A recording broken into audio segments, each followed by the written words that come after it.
పాకిస్తాన్ భారత్ యుద్ధ నేపథ్యంలో ఉద్రిక్తతలు తలెత్తున్న నేపథ్యంలోనే రక్షణ శాఖ సంచలన నిర్ణయం తీసుకుంది. ముందుగా 14 పదాతి దళ బెటాలియన్లను యాక్టివ్ చేసింది రక్షణ శాఖ. 2028 వరకు అప్రమత్తంగా ఉండాలని ఆదేశాలు జారీ చేసింది. రాజ్నాథ్ సింగ్ తో అటు త్రివిధ దళాల అధిపతులతో పాటుగా chief defence staff Anil Chauhan కూడా భేటీ అయ్యారు. వెంటనే ఉత్తర్వులు కూడా జారీ చేశారు. 14 పదాతి దళాల విషయంలో ఆర్మీ చీఫ్ కు పూర్తి స్థాయి అధికారులు ఇచ్చారు. ఇక ఎలాంటి పరిస్థితుల్లోనైనా కూడా ఎదుర్కొనేందుకు సిద్ధంగా ఉండాలని ఆదేశాలు జారీ చేశారు. పాక్ దాడులను తిప్పికొట్టిన వెంటనే రాజ్నాథ్ సింగ్ తో సిడిఎస్ తో పాటుగా అటు త్రివిధ దళాల అధిపతులు కూడా భేటీ అయ్యారు. ఈ భేటీలో టెరిటోరియల్ ఆర్మీని 14 ఆర్టీవీ స్క్రీన్ పైన చూస్తున్నాం కదా.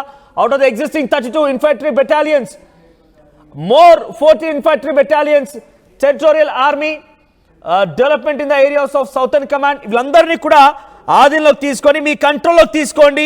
అవసరమైతే వారందరినీ కూడా వెంటనే డిప్లాయ్ చేసుకొని ఇక్కడ రక్షణ చర్యల నేపథ్యంలో యుద్ధానికి సిద్ధంగా ఉండాల్సినట్టుగా అటు రాజ్నాథ్ సింగ్ కేంద్ర హోంశాఖ సహాయ మంత్రి, కేంద్ర హోంశాఖ నుంచి అటు రాష్ట్రాలకు ఆదేశాలు వస్తాయి. కేంద్ర రక్షణ శాఖ నుంచి ఈ విధంగా ఆదేశాలు వచ్చాయి.